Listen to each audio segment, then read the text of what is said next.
આજે આપણે એક એવા શખ્સ વિશે વાત કરવાના છીએ કે જેને જોઈ શ્વાનો મસ્ત બનીને મસ્તી કરવા માંડે છે અને આ શખ્સને લાડ કરવા માંડે છે। શ્વાનોની સેવા માટે હંમેશા તત્પર રહેતા આ શખ્સની શ્વાનો પ્રત્યેની લાગણી જોઈને તમે પણ દંગ થઈ જશો। આજે ડીસામાં ઇલેક્ટ્રિક સામાનનું સમારકામ કરતા મનુભાઈ ખત્રી। મનુભાઈ ઇલેક્ટ્રિક સામાનનું સમારકામ કરવામાં તો પારંગત છે, પરંતુ તેની સાથે સાથે તેમનો શ્વાનો પ્રત્યેનો પ્રેમ પણ ભલભલાને વિચારમાં પાડી નાખે તેવો છે। ડીસાના મનુભાઈ ખત્રી શ્વાનો પ્રત્યે અનોખો પ્રેમ ધરાવે છે। તેઓ શ્વાનોની સેવા કરવા માટે હંમેશા તત્પર રહે છે। ખાસ કરીને તેઓ ઈજાગ્રસ્ત શ્વાનોને મરહમ પટ્ટી કરે છે અને ભૂખ્યા શ્વાનોને નાસ્તો પણ આપે છે। શ્વાનો પણ મનુભાઈ ખત્રીને જોઈને વહાલ કરવા માંડે છે।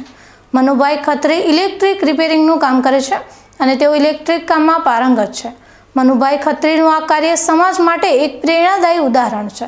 તેઓ પ્રાણીઓ પ્રત્યે સંવેદનશીલતા અને કરુણા દર્શાવે છે। તેઓ નિસ્વાર્થપણે શ્વાનોની સેવા કરે છે, જે સમાજમાં એક સકારાત્મક સંદેશ ફેલાવે છે। મનુભાઈ ખત્રીના આ કાર્યથી ઘણા લોકોને પ્રેરણા મળી છે।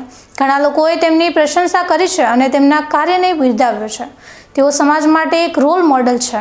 મનુભાઈ ખત્રીના કાર્યથી શ્વાનોને પણ ઘણો ફાયદો થયો છે। તેઓને સમયસર સારવાર અને ખોરાક મળી રહે છે, જેના કારણે તેઓ સ્વસ્થ અને સુરક્ષિત રહે છે। મનુભાઈ ખત્રીનું આ કાર્ય દર્શાવે છે કે દરેક વ્યક્તિ સમાજમાં સકારાત્મક પરિવર્તન લાવી શકે છે। તેઓ આપણને શીખવે છે કે આપણે આપણા આસપાસના પ્રાણીઓની સંભાળ રાખવી જોઈએ અને જરૂરિયાતમંદોની મદદ કરવી જોઈએ। મનુભાઈ ખત્રીનું આ કાર્ય આપણને પ્રેરણા આપે છે કે આપણે આપણા રોજિંદા જીવનમાં પણ અન્ય લોકો અને પ્રાણીઓ માટે દયાળુ અને મદદરૂપ બની શકીએ છીએ।